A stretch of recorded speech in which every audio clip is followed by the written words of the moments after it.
Alors bienvenue dans ce nouveau tutoriel. Donc l'objectif de ce cours vidéo, c'est de vous présenter la création automatisée d'un bundle pour Symfony. Alors lorsque nous avons importé notre projet Symfony via Composer, nous avons eu la structure suivante. Nous, c'est le dossier SRC qui nous intéresse particulièrement puisque c'est ce dossier qui va contenir les bundles de notre application.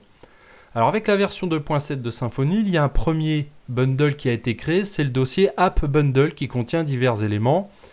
Donc le dossier Bundle, c'est celui que nous allons recréer de façon automatisée. Donc du coup, nous allons le supprimer.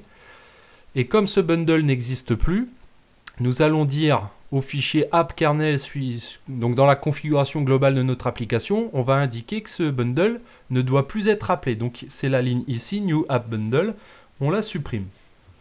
Alors maintenant que nous avons fait ça, nous allons voir quelle commande entrer pour créer notre bundle. Alors l'intérêt, c'est d'utiliser la console fournie par PHP Storm. Il y a une petite vidéo que j'ai faite qui explique un petit peu le rôle de la console. Et par exemple, quand je vais taper un S, on voit qu'il y a plusieurs autocomplétions qui sont proposées. Donc nous, on voudrait bénéficier de l'autocomplétion pour Symfony. Alors ce qu'on fait, c'est qu'on va aller dans les Find Action, aller chercher le Command Line Tool Support, et ici, on va indiquer que l'on souhaite utiliser les commandes de Symfony dans le projet. Donc il va falloir indiquer l'endroit, l'emplacement de l'exécutable PHP. Donc il y a une vidéo qui présente la façon de récupérer ce php.exe. Et ici, on va indiquer dans notre projet, dans le dossier app, le fichier console. Donc PHP Storm va se charger de récupérer des commandes Symfony. Ici, il y en a 53. Et on voit qu'il a automatiquement attribué un alias avec le S. Ça veut dire que quand on va taper la lettre S, il va savoir qu'il doit gérer une des 53 commandes qu'il vient d'ajouter. Donc maintenant, on peut le voir. Quand j'ai S, on voit que c'est les commandes de Symfony. Donc ici, ce que l'on veut faire, c'est générer un bundle. Donc on tape S. Et sans connaître la commande, j'écris bun. Et on voit qu'il me propose la commande generate bundle. Donc je tabule et je mets entrée. Donc ça va nous permettre de créer un bundle. Donc on va commencer par indiquer le namespace de notre bundle. Donc comme je vais reprendre le bundle que Symfony avait créé par défaut, je vais utiliser les mêmes informations. Donc l'objectif ici, c'est de créer un bundle dans le namespace app bundle, puisqu'il va être créé dans un dossier qui porte ce nom. Ensuite, il va nous redemander si on veut bien garder ce namespace. On va mettre oui.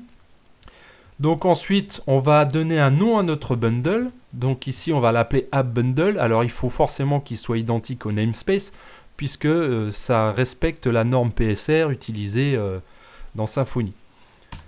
Donc une fois que c'est fait, il nous demande la cible. Donc les bundles, je vous ai dit que ça s'installait dans le dossier SRC. Donc on va laisser la cible qui est proposée par défaut. Voilà. Ensuite, il me demande quel format on va utiliser pour configurer notre application, ou plutôt notre bundle. On va utiliser le format YAML. Et ensuite, il me demande si je veux récupérer, enfin, si on veut qu'il nous génère tous les dossiers qui vont être compris dans le bundle. On va marquer oui pour voir un petit peu ce qu'il nous génère. Donc, une fois que c'est fait, on va confirmer la génération. Et là, il nous demande s'il doit mettre à jour le fichier app kernel que nous avons édité tout à l'heure pour supprimer une ligne. Donc on va lui dire oui. Alors à ce moment-là, il va nous demander si on souhaite activer le bundle à l'intérieur du kernel. Donc on va marquer oui. Alors là, bon, moi j'ai un gestionnaire de version qui m'indique est-ce que je dois le gérer par Git, je vais mettre non. Et puis, une fois que c'est fait, il m'indique bien que c'est terminé. Donc si je vais voir dans mon dossier SRC, je vois bien que j'ai mon dossier App Bundle qui a été créé. Et on voit qu'il y a eu 4 sous-dossiers qui ont été créés à leur tour. Donc j'ai un dossier contrôleur. Il m'a créé par défaut le code du contrôleur. Ici, il m'a créé quelques fichiers qui vont être utiles quand on va utiliser des services. Ici, toutes les ressources, donc on trouve la configuration du bundle, la documentation technique de notre bundle, les ressources JavaScript, CSS, etc., les images du bundle, les fichiers de traduction éventuellement, et ici toutes nos vues. Donc nous, on n'utilisera pas forcément cette structure-là, on reviendra là-dessus ultérieurement. On peut aller aussi jeter un œil dans le dossier app et le fichier app kernel. On se rend compte que la ligne new app bundle a été ajoutée de façon automatique.